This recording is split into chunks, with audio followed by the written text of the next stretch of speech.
Hi, it's Michelle from Muffin Beauty Science here, chemistry PhD and exfoliation fan. Today I'm going to be talking about the science behind one of my favorite exfoliant products, peeling gels.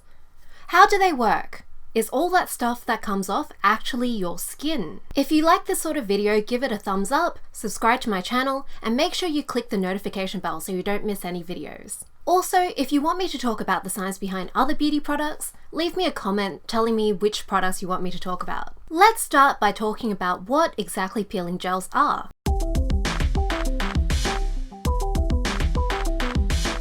If you've read my free exfoliation guide, you'll know that peeling gels are a popular type of exfoliant product in Asian skincare. There are lots of really popular peeling gels from brands like Cure and The Face Shop. They start off as a watery gel, and then once you massage it and spread it over your skin, they turn into little bits. But are those little bits rolled up skin, or are they just product?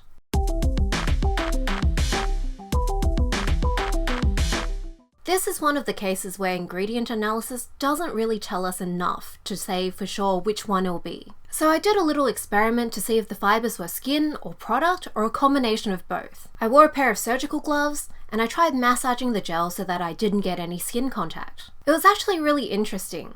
When you massage it initially, there's not much product rolling up. But if you add a little bit of oil, like the oil that would normally be on your skin, then the bunching up started to happen. As you can see from the little bits produced, most of the stuff that's coming off is most likely product, and some skin oils are combining with it to form the little clumps. But if you look more closely at the clumps that come from the glove experiment and the clumps that come from skin, there's a little bit of grey stuff on the fibers with the skin, and that is the dirty skin cells. If you've ever used a peeling gel on a flaky bit of your face, you'll notice that it's really efficient at removing dead skin. But it's not quite efficient enough to rub off as much skin as you think it is, just from seeing the amount that bunches up. If you try the glove experiment yourself, make sure that you're using something with enough friction for the fibers to actually bunch up. When you're using a peeling gel on your skin, the water absorbs into your skin, and the oil from your skin makes the fibers bunch up. Plus, there's friction between your two skin surfaces, which makes the bunching happen faster. If you're doing this on a different material and you're missing one of these components, it won't work as well. I also thought it would be interesting to see what the bits look like under a microscope, and here they are. This image is of the peeling gel product when I rubbed it on the glove, and this one on the right is the one with the skin. And you can see that there's little bits of grey, which is the dead skin cells. This next bit is a bit gross, but I wanted to do this for science. I also rubbed off a bit of dead skin from around my ankle without the peeling gel, and I put it under the microscope to see what it looked like. You can see that the bits of peeling gel that I got from rubbing it on my skin, it looks a lot more like the peeling gel by itself than the dead skin by itself.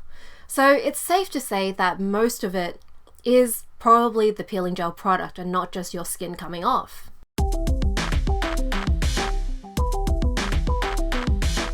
So what exactly is in these bunched up bits of peeling gel? For most products, it's probably cellulose and sometimes acrylate polymer. Usually these ingredients are used to thicken up products, but if you put too much in, then it'll tend to bunch up when it's rubbed on the skin. This means that peeling gels are like a very gentle physical scrub.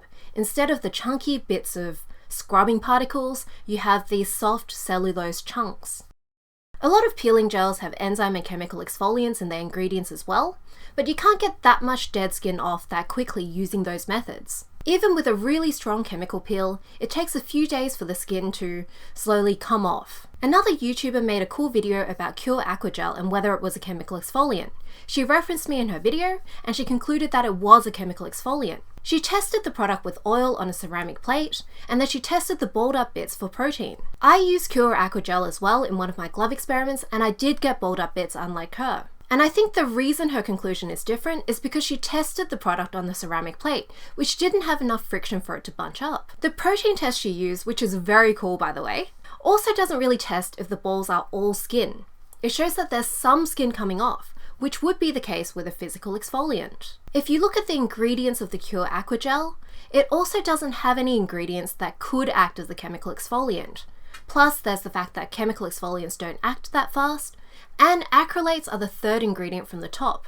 So based on what we know about how these ingredients interact with skin, I don't think it could actually act as a chemical exfoliant. But this doesn't mean that peeling gels don't work or that they're a lie. They're actually really good gentle physical exfoliants still. I personally love peeling gels. Some of my favorites are from It's Skin, which I reviewed in a past video about my empties. I also really like the Face Shop White Jewel. I've been using Cure Aqua Gel as well, and it's quite good, but I don't think it's really good enough to justify the higher price that I can get it for, although maybe it'll work differently for you. So in summary, peeling gels aren't really good chemical exfoliants. They're mainly physical exfoliants. If you're after a chemical exfoliant, or if you're not sure which exfoliants you should be using on your skin, you can check out my video on exfoliation, and you can download my free exfoliation guide as well. If you like this video, give it a thumbs up, subscribe to my channel. I'm also on Instagram with more beauty tips, and you can check out my blog as well. See you next time for more beauty science.